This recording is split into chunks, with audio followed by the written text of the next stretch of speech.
ভাই দেশটার ভিতরে একটা নাটক শুরু হয়েছে। সরকার বসার পরে যেরকম ছিনতাই, এরকম দর্শন, এরকম মার্ডার, চাঁদাবাজি, সন্ত্রাসী এমন মিলে বাড়ছে, সরকার কোনো এটার পদক্ষেপই করে না। তারা কোনো এটা নিয়ে কথাই বলে না, তাদের নিয়ে তারা ব্যস্ত আছে।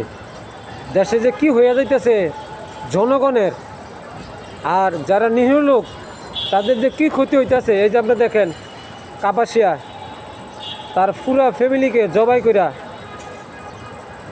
গাজীপুরে ঘটনাটা, তারা কি অন্যায় করছে, একটা ফ্যামিলিকে পুরা ধ্বংসই করে দিল। কোনো মাথা ব্যথা নাই, সরকারের কোনো মাথা ব্যথা নাই। এই যে হইতেছে এত কিছু, কোনো কেয়ার নাই। কারণ এটা ফসলে দিলে আরও বেশি হবে এক সময়। যদি এখন থেকে কন্ট্রোলে না আনতে পারে তাহলে এক সময় ভয়াবহ অবস্থা হবে।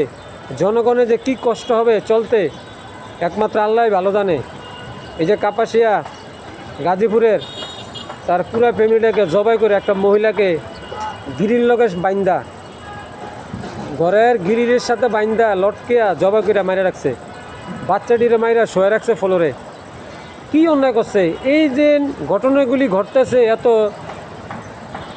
কঠিন কঠিন ঘটনাগুলো ঘটতেছে, সরকারের এটা নিয়ে কোনো মাথা ব্যথাই নাই। কেননা তারা এইসবে তো জানেই না। প্রত্যেকটা মহল্লা হচ্ছে দর্শন, প্রত্যেকটা এলাকায় বাড়িতে ঘরের থেকে মেয়ে ঘরে টাইন নাই না, ঘর থেকে যুবকদের টাইন নাই না, কিমিনিতে দর্শন হইতেছে। এটা কোনো নিয়ে মাথা ব্যথা নাই। যারা দেশ পরিচালনা করতেছেন তাদেরকে বলি, ভাই আমরা জনগণ, সাধারণ মানুষ, আমাদের আপনাদের কাছ থেকে ভালো কিছু আমরা আশা করি। আর বেশি কিছু না, টাকা পয়সা দিয়ে কী করবেন ভাই? আমরা অল্প কটা চাউল ডাউল হইলে অল্প কিছু, যে আমাদের দিন এনে দিন খাইতে পারি, এরকম যে রুজি করার, এরকম ধরনের ইনকাম যে আমরা করতে পারি রাস্তাঘাটে, এই সুযোগটা যদি আপনি করে না দিতে পারেন তাহলে জনগণের সামনে দিয়ে যে অনেক কঠিন অবস্থা হবে। প্রত্যেকটা মহল্লায় এরকম ইফটিজিংয়ের শিকার হইতেছে আমাদের মা বোন।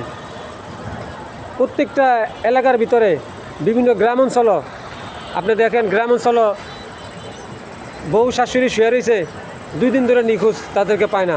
পরের দিন পাওয়া যায় পুষ্কুনিতে লাশ পড়ে আছে। ওই বাড়ি থেকে মেয়ে নিয়ে আসে উড়াইয়া, দর্শন করে শস্য খেতে পালিয়ে রাখে।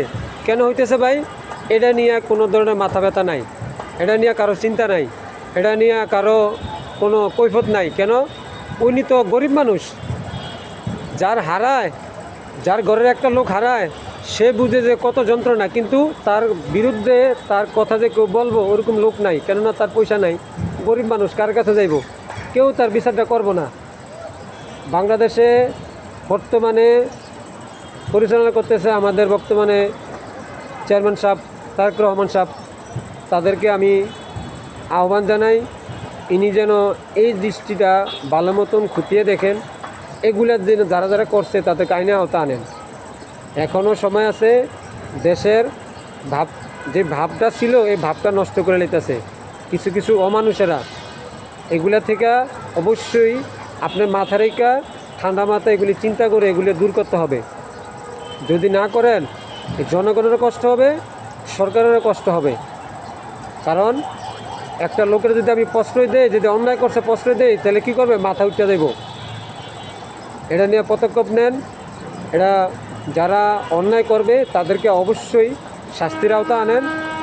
এই ধরনের কাজ যেন কেউ না করতে পারে। আমি বাংলাদেশ যারা পরিচালনা করতেছে তাদেরকে জানাই, দোয়া করি তারা যেন দ্রুতগতিতে এই ধরনের যারা অন্যায় করে তাদেরকে যেন আইনের আওতা আনতে পারে। আর বাংলাদেশে সরকারের আমি ধন্যবাদ জানাই, দেশ ভালো পরিচালনা করেন। আমরাও চাই, আমরা দিন না দিন খেয়ে আমরা একটা দেশের একটা জনগণ নাগরিক হিসাবে আমার একটা দায়িত্ব ছিল, এটা পুলিশ আসলে করতে হলেও সত্যি কথা কেউ বলতে চায় না। বিপদ আমি বলছি, অথবা আমারও বিপদ আসতে পারে, জানি না, আল্লাহ পাক জানে। কিন্তু একটা মানুষের বিপদ দেখে যদি না বলি, এটা সমস্যা। এটা আমার আজকে আমার হয় নাই, কাল হইতে কতক্ষণ, তাহলে আমার হইতে পারে, আরেকদিন আরেকজনে হবে। এরকমভাবে চলতে থাকবে। যদি এটা কেউ যদি এটা নিয়ে কথা না বলে, এটা অ্যাকশন না নেয়, এটার বিরুদ্ধে না দাঁড়ায়। আসুন আমরা সবাই মিলে এইসব লোকগুলা যারা এই কাজগুলো করে তাদেরকে অবশ্যই আমরা আইনের আওতা আনবো, আর অবশ্যই যারা অরিজিনাল অপরাধী তাদেরকে আমরা ধরবো। ভালো থাকবেন, দেশ ভালো মতো পরিচালনা করেন, আমরা দোয়া করি আরও বেশি বেশি আপনি মানুষের সেবা করেন। আল্লাহ হাফেজ।